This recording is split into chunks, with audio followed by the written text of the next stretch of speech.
He rode forth conquering and to conquer, a lord of time, of this realm emperor. His steed so pale, sure deadly was his dart, and strong the hand that held his iron rod.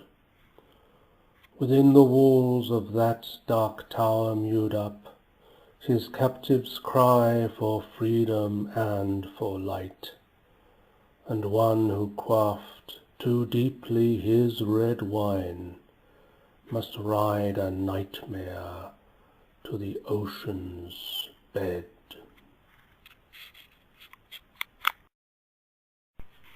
And now for a little quiz. What connection do you find between the people depicted in these pictures? Edmund Halley, born the 8th of November 1656, died in Greenwich near London on the 14th of January 1742.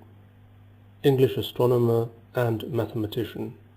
A famous comet was named after him. Dwight D. for David Eisenhower, born on the 14th of October 1890 in Denison, Texas, died on March the 28th, 1969, Washington, D.C. 34th President of the United States, 1953 to 61, and Supreme Commander of the Allied Forces to Western Europe during World War II. Third, Erwin or Johannes Eugen Rommel, by name the Desert Fox, German general, born on the 15th of November in 1891 and died on October the 14th, 1944. German Field Marshal, known for his spectacular victories as commander of the Afrika Korps in the Second World War. Montgomery of Alamein of Hindhead, Bernard Law Montgomery, 1st Viscount, by name Monty, born November the 17th, 1887, died March the 24th, 1976. British Field Marshal, an outstanding Allied commander in the Second World War. And not to forget William himself, William I, by name William the Conqueror, or the Bastard, or William of Normandy. In French, Guillaume le Conquérant, or le Bâtard, or Guillaume de Normandie. Born probably in 1028, Falaise, Normandy. Died the 9th of September 1087 in Rouen.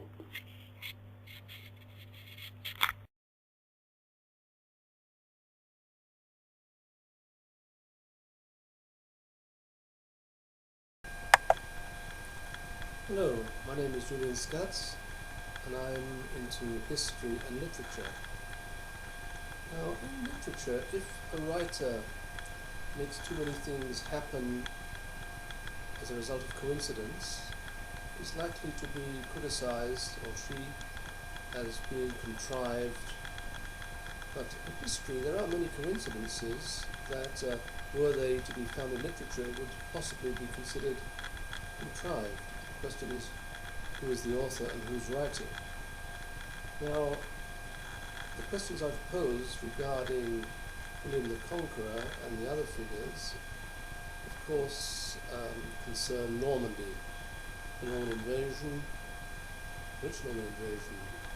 The one in 1066 or the one in 1944? And I can't necessarily explain it, I don't wish to. You can pass off the things I shall mention as coincidences, trivial, or perhaps some kind of indication of deeper level of significance and causation that we don't readily understand. So now let's go in for the comparison which I mentioned.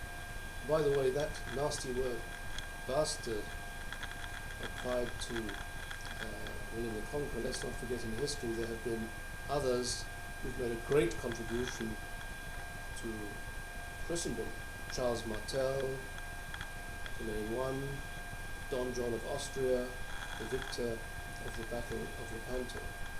But the name, I think, was given to him by Anglo-Saxon friars and priests who weren't altogether smitten by him and his role in history. Thank you. Supposedly it's just a quirk, but D-Day occurred on the 6th day of the 6th month. Therefore we have the 6-6 combination as in the year 1066.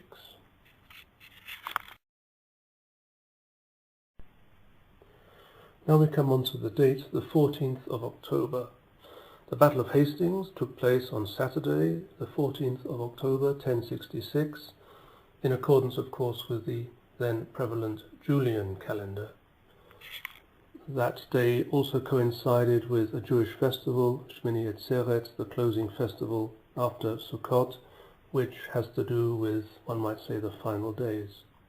President Eisenhower was born on October the 14th, 1890, and Feldmarschall Rommel died on October the 14th as a result of, one might say, obligatory suicide. When we hear the name Montgomery, we think, of course, in the first place of Monty, who was not only actively engaged on the Africa front, but also in Normandy. There was also a Norman magnate by the name of Roger de Montgomery, who assisted William during the days of the conquest of England. Quite possibly, in fact probably, on the battlefield, though some would dispute this and say he helped Matilda, William's wife, on the home front. And a third point is that Rommel was seriously injured while being driven in a car through the village of Montgomery-Foix after leaving, strangely enough, Falaise, where William was born. Another interesting point about the 6th of June, of course the date of the invasion, why wasn't Rommel on the spot on that most portentous of days?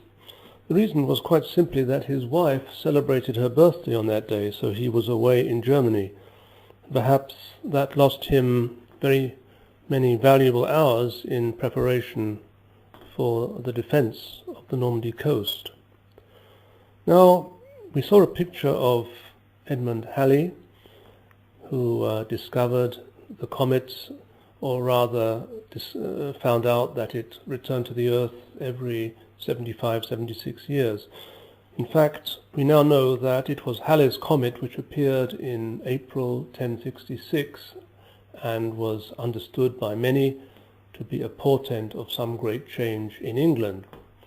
And that was not only true of people in England, people all over the continent had this view. And the last time Halley's comet came close to the Earth, it wasn't readily visible, was in 1986, the 900th anniversary of the Doomsday Book, in fact. And also, of course, the year of Chernobyl and the events which led to the breakup of the Soviet Union, the fall of the Berlin Wall. And one notes that Halley's comet does seem to coincide with historical dates of great significance. Of course, one unforeseen result of the Norman Conquest from William's point of view is the English language as presently constituted, and without the Battle of Hastings and the result of the Battle of Hastings, English would not have existed as we know it today, but rather some more Anglo-Saxon type of language. So one might say, now we know why English is so vital, so able to make conquests throughout the world, and why it betrays a somewhat mongrel quality and mixture.